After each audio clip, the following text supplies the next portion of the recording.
మన పార్లమెంటరీ వ్యవస్థలో parliament అత్యున్నతమైనది. Parliament రాష్ట్ర ప్రభుత్వం చేసిన చట్టాలను సవరించవచ్చు లేదా దాన్ని మార్చి ఇంకోటి చేయవచ్చు. పార్లమెంటుకు అధికారం ఉంది. పార్లమెంటు చేసిన చట్టాన్ని అసెంబ్లీ మార్చవచ్చునా? అంటే కొన్ని సబ్జెక్ట్స్ కంకరెంట్ సబ్జెక్ట్స్ అని ఉంటాయండి రాజ్యాంగంలో. పూర్తిగా ఉమ్మడి పార్లమెంట్కి అధికారం ఉండే చట్టాలు కొన్ని ఉన్నాయి. అవును, కొన్ని సబ్జెక్ట్స్ ఉన్నాయి. రాష్ట్రాలకు సంబంధించిన సబ్జెక్ట్స్ ఎక్స్క్లూజివ్ సబ్జెక్ట్స్ ఉన్నాయి.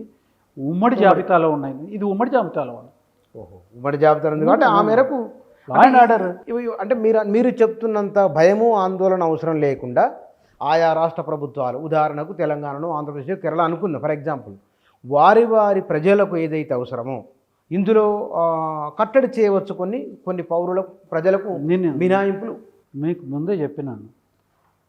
ఆ రకమైన వ్యవస్థ వచ్చినప్పుడు ఒక కన్ఫ్యూజన్ అనేది ప్రజలకి ఏర్పడుతుంది. ఒక్కొక్క రాష్ట్రంలో ఒకే నేరానికి రకరకాల నేర స్మృతులు ఉండడము, రకరకాల క్రిమినల్ ప్రొసీజర్స్ ఉండడము, ఎవిడెన్స్ సంబంధించిన డిఫరెంట్ యాడ్స్టిక్స్ కనుక ఉంటే, కొలమానాలు కనుక ఉంటే ఏమవుతుందనంటే అది మంచిగుండదు. తర్వాత అట్లా అని చెప్పేసి రాజ్యాంగ మూల సూత్రాలు ఏదైతే ఉందో, ప్రాథమిక హక్కులకు సంబంధించిన మూల సూత్రాలను వైలేట్ చేసి ఇష్టానుసారంగా చేయడం ఏదైతే ఉందో, ఇది మీరు ఎవరిని ఉద్దేశించి రాజకీయంగా ఉద్దేశించి చేస్తే మాత్రం మీకు కూడా ఏది ఫ్యూచర్లో మీరు మన అపోజిషన్లో ఉన్నప్పుడు, ప్రతిపక్షంలో ఉన్నప్పుడు మీకు అదే ఇబ్బంది అవుతుంది. నేనేమంటున్నానంటే ఇట్లాంటి చట్టాలు ఇది ఏంటంటే దేశం యొక్క హితాన్ని దృష్టిలో పెట్టుకొని చేయాల్సినవి, ఆలోచనాపూర్వకంగా చేయాల్సినవి. తర్వాత అందరికీ స్టేక్ హోల్డర్స్ అందరినీ ఇన్వాల్వ్ చేయాల్సిన చట్టాలు. అన్ఫార్చునేట్లీ అటు జరగలేదు. ఇంకొక విషయం ఏంటంటే వీటన్నిటి మీద లాయర్స్ అనేక సందర్భాలలో అసంతృప్తిని వెల్లబుచ్చి వీటిని మీరు అమల్లోకి తీసుకురాకండి, దీన్ని అమల్ని పోస్ట్పోన్ చేయండి అని అంటే, బార్ కౌన్సిల్ ఆఫ్ ఇండియాతోని మేము మాట్లాడుతూ ఉన్నాము, కేంద్ర ప్రభుత్వంతో మీరు స్ట్రైకులు చేయకండి, బైకాట్లు చేయకండి అని మొత్తం దేశంలో ఉన్న అన్ని కోర్టులలో ఉన్న లాయర్లకి ఒక విజ్ఞాపన చేసి, చివరికి కేంద్ర ప్రభుత్వం ఈ చట్టాల్ని అమలు చేసేటప్పుడు కనీసము ఒక ప్రొటెస్ట్ కూడా లేని పరిస్థితిని, దురదృష్టం. ఇది బార్ కౌన్సిల్ ఆఫ్ ఇండియా చేసిన వ్యవహారం ఇది. అంటే వాటిని నిరసన తెలిపేదానికి కూడా వీల్లేని పద్ధతుల్ని ఒక పద్ధతి లేని పద్ధతిలో ఉపయోగించినారు. దాంతో నిరసన కూడా తెలపలేని పరిస్థితి. కానీ ఒకటి మాత్రం నేను గ్యారంటీగా చెప్పగలుగుతాను, దీని మీద మాత్రము అనేక రకాల ప్రజలు నష్టపోవడమే కాదు, ఈ చట్టాలను రిపీల్ చేయాలని, మంచి చట్టాలను తీసుకురావాలనేది ఖచ్చితంగా ఒక ఉద్యమం లాంటి పరిణామాలు మాత్రం ఉంటాయి. అంటే దీంట్లో మీరు ఈ 3 కొత్త చట్టాల పైన మీరు ఒక యాంగిల్లో చూస్తున్నారు వాటిని, అంటే ఒక షేడ్ మాత్రమే. మరొక వైపున దీన్ని సమర్థించే వాళ్ళు కూడా ఉన్నారు, లేరని కాదు, ఉన్నారు. వారి ఆర్గ్యుమెంట్ ఏమిటంటే హిట్ అండ్ రన్ కేసులో ఇంతకుముందుకు ఏదో ఉండే, ఇప్పుడు భయంతోనే జాగ్రత్తగా ఉంటారని ఒకటి ఉన్నది. రెండవది, ప్రజలకు బాధ్యత ఉండాలి కదా, ప్రజలకు హక్కులే కాదు బాధ్యతలు ఉంటాయి, అవి తెలుసుకోవాలి కదా. ఇట్లాంటి విషయాలు ఉన్నాయి.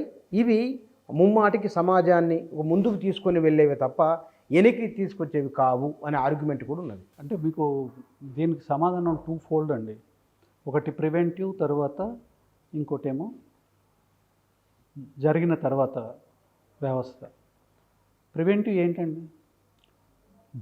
భయం ద్వారా ఎవరికైనా చెప్పాలని అనుకుంటుంటే అసలు వానికి తెలియకపోతే భయం ఎక్కడ ఉంటుందండి? ఫస్ట్ భయం ఎప్పుడు వస్తుంది? ఈ పని చేస్తే దీని పర్యవసానం ఇది ఉంటుంది, దీని శిక్ష ఇది ఉంటుంది, నా జీవితం ఇట్లా నాశనం అయిపోతుంది అనేది తెలవాలి కదా. అది తెలిస్తే కదా భయం వచ్చేది. మీరు పుస్తకాలలో రాసి అది లాయర్లకి, తర్వాత కేవలం పోలీసు వాళ్ళకి తెలిసేటట్టుగా ఉంటే కాదు కదా. స్టేక్ హోల్డర్స్ ఎవరండి? దానివల్ల సమాజానికి నష్టమవుతుంది, కుటుంబానికి నష్టమవుతుంది, ఆ వ్యక్తి నేరం చేసిన వాడికి నష్టమవుతుంది. కావాలని చేయడు కదా. మీరు ఒక పరిధి దాటి, ఒక పరిమితి దాటి ఒక ప్రవర్తన కనుక ఉంటే దాని పర్యవసానం ఇట్లా ఉంటుంది అనేది పిల్లలకు చెప్పాల్సిన బాధ్యత ఎవరికి ఉన్నది? తల్లిదండ్రులకు ఉన్నది, ప్రభుత్వానికి ఉన్నది. ప్రభుత్వం అనేది తల్లిదండ్రులకి తల్లిదండ్రులు అండి వాళ్ళు. మీరు ఆ బాధ్యతను వదిలేసేసేసి భయపెట్టిస్తాను, ఒకటి శిక్ష పడితే మిగతా వాడికి బుద్ధి వస్తుంది అని అంటే కాదండి. అది చిన్నప్పటి నుంచి నేర్పించాలా. ప్రతి నాన్ డీటెయిల్ అని ఇదివరకు ఒక సబ్జెక్ట్ పెట్టేది. ఆ నాన్ డీటెయిల్ లాంటి సబ్జెక్ట్ ఇంకోటి పెట్టండి. పిల్లలకి చట్టం ఏందో తెలవాలి. చట్టం తెలిస్తే ఏమవుతుందంటే వాళ్ళు తప్పులు చేస్తే ఈ తప్పేదో కూడా తెలియాలి. చట్టబద్ధంగా చేసే తప్పేందో కూడా తెలియాలి. అన్నీ చెప్పలేము, లా అంతా చెప్పలేము, కానీ సూక్ష్మంగా చెప్పొచ్చు.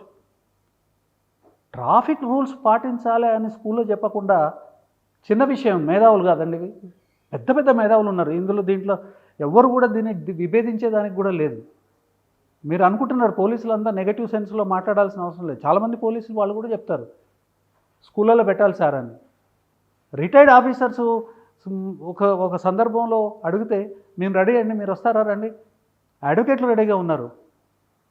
మీకు అగ్మెంట్ చేయడానికి ఏంది, ఈ సోర్సెస్ నుండి అగ్మెంట్ చేసేసి చట్టం యొక్క బేసిక్ చట్టం అంటే ఏంది, దాన్ని పాటిస్తే వచ్చే మంచి ఏంది, దాన్ని వ్యతిరేకిస్తే వచ్చే అంటే వైలేట్ చేస్తే వచ్చే చెడు ఏంది అనేది చెప్పకుండా భయపెడతాం అనేది ఏందండి. అసలు నేర చట్టాలన్నీ కూడా నేరాన్ని రూపుమాపేది పరివర్తన ద్వారా అనేది మన రాజ్యాంగం యొక్క అవగాహన. వాళ్ళలో పరివర్తన తీసుకురావాలి. భయపెడితే పరివర్తన వస్తుందండి. ఎంతమందిని భయపెడతారు? భయపెట్టిన మోనార్కులంతా కూడా మట్టిలో కలిసిపోయినారు. ఎవడు భయపడలే. ప్రజాస్వామ్యానికి భయానికి ఎక్కడ సంబంధమే లేదు. ఆ రకమైన ఆలోచన విధానం వల్ల ఫలితాలు రావండి, నష్టాలు వస్తాయి. ఘోరమైన సమాజం తయారవుతుంది. ప్రతీకారాలు పెరుగుతాయి, నేరాలు పెరుగుతాయి. కానీ ఎడ్యుకేట్ చేస్తే తగ్గుతాయి. తర్వాత ఎడ్యుకేట్ చేయడమే కాదు, నేరం చేసినవాడు కదా, నేరాన్ని చెక్ చేసినవాడు కూడా కరెక్ట్గా ఉండాలి. అంటే పోలీస్ వ్యవస్థ కరెక్ట్గా ఉండాలి, జ్యుడిషియరీ కరెక్ట్గా ఉండాలి. ఆ పద్ధతిలో ఏదైనా చేస్తే ఒకటే. కానీ ఊరికే బెదిరిస్తాము, ఎవడు వింటాడండి? బెదిరిస్తాను, ఎవడు వినడు. దాని పర్యావరణం ఎట్లా ఉంటుందో తెలియదు. ఆ బెదిరింపుల వల్ల ఉపయోగం లేదు సార్. ఇప్పుడు ఏమనంటే మీరు ఏదైనా తీసుకోండి, క్రైమ్ పెరుగుతూ ఉన్నది, ఆడపిల్లల మీద అత్యాచారాలు పెరుగుతూ ఉన్నాయి, మోసం పెరుగుతూ ఉన్నది, దగాలు పెరుగుతూ ఉన్నాయి, బ్యాంకులలో ప్రజల సొమ్ములు కొట్టుకొని పోతూ ఉన్నారు. మీరు ఇప్పుడు ఈడీ తీసుకొచ్చారు, తర్వాత అనేక రకాల స్ట్రిక్ట్ చట్టాలు తీసుకొని వచ్చినారు. అయినా ఎందుకు పెరుగుతున్నాయి? అనేక సంవత్సరాలుగా బెయిల్ లేకుండా లోపల ఉన్నారు, అయినా పెరుగుతున్నాయి. విదేశాలకు పారిపోయినారు, అయినా ఆగినాయా? దానికి ఒక వ్యవస్థీకృతమైన అడ్డుకట్ట వేయాలి అంతే తప్ప భయపెడితే అవుతుంది అని అనుకుంటే, నాకు తెలిసి మన ఎక్స్పీరియన్స్ ఏదైతే లీగల్ ఎక్స్పీరియన్స్ కానివ్వండి, అంటే క్రిమినల్ జూరిస్ప్రుడెన్స్, ఇప్పటివరకు క్రిమినల్ జూరిస్ప్రుడెన్షియల్ హిస్టరీ కానివ్వండి, వీటన్నిటిని పరిశీలన చేస్తే బెదిరించడం వల్ల మనకు ఫలితాలు రాలేదు. కానీ సుప్రీంకోర్టులో పిటిషన్లు కూడా దీనిపైన ఉన్నాయి కదా. ఈ 3 చట్టాల భవిష్యత్తు ఎట్లా ఉండవచ్చు? ఖచ్చితంగా ఇది ఇప్పుడు వీటన్నిటిని కూడా సుప్రీంకోర్టు రాజ్యాంగ కోర్టులు అని అంటాం. సుప్రీంకోర్టు కాదు, మొట్టమొదట హైకోర్టుకి వెళ్తాయి. కానీ ఇది ఇంత పెద్ద సబ్జెక్ట్ కాబట్టి, చాలామంది వేసే అవకాశం ఉంది కాబట్టి, కోర్టుల యొక్క సమయాన్ని కాపాడేదానికోసం సుప్రీంకోర్టు ఒక ఎక్స్ట్రాడినరీ మెజర్ తీసుకోవచ్చు. ఈ చట్టాలకు సంబంధించిన ఛాలెంజ్ చేసిన కేసులన్నింటినీ కూడా సుప్రీంకోర్టు తన దగ్గరికే తీసుకొని ఆ కేసులన్నింటినీ కూడా విచారణ చేసే అవకాశం ఉన్నది. విచారణ చేసిన సందర్భాలలో అనేక సెక్షన్లు ఖచ్చితంగా మారాల్సిన అవసరం ఉంటుంది. అవి ఒకవేళ వాటిని కనుక సుప్రీంకోర్టు ఇవి రాజ్యాంగ హక్కులకు భంగకరంగా ఉన్న ప్రతి ప్రొవిజన్ని మారుస్తుంది. వారైనా దాన్ని సవరించే అవకాశం ఉంది. రీడింగ్ డౌన్ చేసి దీన్ని ఇట్లా అర్థం చేసుకోవాలని చెప్పి సెక్షన్ రీడ్ డౌన్ చేస్తారు. అట్లా కాదు అని అంటే రీడ్ డౌన్ చేయలేని పరిస్థితుల్లో దాన్ని కొట్టేస్తారు. ఇట్లా చేయమని అట్లా చేయమని ఏం చెప్పరు, కొట్టేస్తారు. దానికి జడ్జిమెంట్ ఏ రకంగా అయితే అది తప్పు అని వాళ్ళు చెప్తే మళ్ళీ లెజిస్లేచర్ దాన్ని మార్చాల్సిన అవసరం ఉంటుంది. ఇది కాకుండా మీకు ఇంతకుముందు చెప్పినాను, రాష్ట్ర ప్రభుత్వాలకి అనేక రాష్ట్ర అసెంబ్లీలకి హక్కు ఉన్నది, అన్ని రాష్ట్ర అసెంబ్లీలకు హక్కు ఉన్నది. ఆ హక్కును ఉపయోగించి కొన్ని చోట్ల అమెండ్మెంట్స్ కూడా చేయవచ్చు. మార్పు అనేది తథ్యమండి, తప్పనిసరిగా. ఎందుకంటే వర్కబుల్గా రాయిని చాలా అందంగా బియ్యంలాగా చేసేసేసి నవ్వులమంటే నవ్వుతారండి, నవ్వలేరు కదా. అట్లనే ఇది కూడా మార్పు అనేది ఖచ్చితంగా మార్చాల్సిన పరిస్థితి ఏర్పడితే మారుస్తారు. ప్రజలు మార్చుకునే దిశగా పనిచేస్తారు. ఈ స్టేక్ హోల్డర్స్ అందరూ కూడా దాన్ని డిమాండ్ చేస్తారు. స్టేక్ హోల్డర్స్ అంటే లాయర్స్ ఉన్నారు, జడ్జెస్ ఉన్నారు, మేధావులు ఉన్నారు, పౌరకుల సంఘాలు ఉన్నాయి, పోలీస్ సంఘాలు ఉన్నాయి. పోలీసులకు ఏమన్నా ఇది ఏమన్నా సంతోషకరమైన విషయం అండి? కాదు. అకౌంటబిలిటీ లేదండి ఇందులో, ఎక్కడ కూడా అకౌంటబిలిటీ లేదు.